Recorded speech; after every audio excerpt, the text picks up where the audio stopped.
দিদি চলে গেলেন কুচবিহার, গিয়ে পঞ্চানন ঠাকুরের গায়ে ধরি, ঠ্যাঙত ধরং গাত ধরং কথা দিয়া যাং কুচবিহারের মানসি, উত্তরবঙ্গের মানসির সাথে আর গদ্দারি না করিন। একটা যাত্রাতে এই দশা, সিপিএম পার্টি যে মিছিল তুলিছে, আরো কার কার তুই ঠ্যাং ধরিস, খালি অপেক্ষা করে আরো ঠ্যাং ধরা খাবে। তো অপেক্ষা করুন, বাংলার পিসি ঠিক সময়ে বাংলা ছাড়বে। এই যাত্রার সূচনা হয়েছে উত্তরবঙ্গ পেরোনোর আগেই। মমতা ব্যানার্জির তিরিং বিরিং শুরু হয়ে গিয়েছে। দিদি চলে গেলেন কুচবিহার, গিয়ে পঞ্চানন ঠাকুরের গায়ে ধরি, ঠ্যাঙত ধরং গাত ধরং কথা দিয়া যাং কুচবিহারের মানসি, উত্তরবঙ্গের মানসির সাথে আর গদ্দারি না করিন।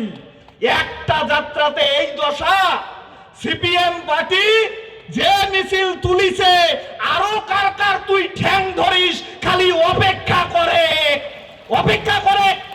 আরো ঠ্যাং ধরা খাবে। তো বাসস্থান খাদ্যের লড়াই লড়ি, এই কথা আমরা যখন বলছি, সেই সময় আমার গ্রামের একটা কথা মনে পড়ে যাচ্ছে, যে আমরা গ্রামে বলি যে যার কথা এক হেঁটে পুড়ে ঠেক, যার কথা দুই ওটা রক্তি নিগি থুই, যার কথা তিন তাক দেখি না গে ঘিন।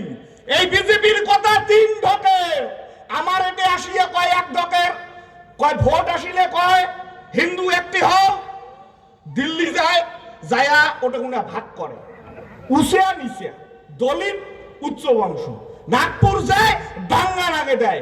এই বিজেপি দেখলে ঘৃণা লাগে, এই বিজেপিকে দেখলে ঘৃণা লাগে। আর কথা দুই তাগুত্তি নাকি থুই, মমতা দুই জগের কথা কয়, রাস্তার নামে মানসির সামনা কয় মুই একে নরেন্দ্র মোদীর বিরুদ্ধে লড়াইয়ের এক নাম্বার রাজনৈতিক দল, মুই বাং নরেন্দ্র মোদীর ঠেকেবার কয়। কিছু কিছু মানুষ বিশ্বাসও করে, কয় হয় কথা।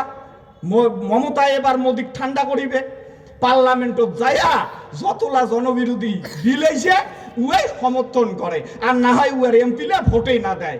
ইনার কথা দুই ডক, মানসির সামনা দেখ ডক, পার্লামেন্টও দেখ ডক। তাই উত্তি নাকি থোয়া খাবে, কোটে থুবেন তোমরা ঠিক করিবেন, মানসিক ঠিক করা খাবে। পশ্চিমবঙ্গ থুবেন না নাগপুর নিয়ে যায় থুবেন, এটা মানসিক ঠিক করা খাবে এবার।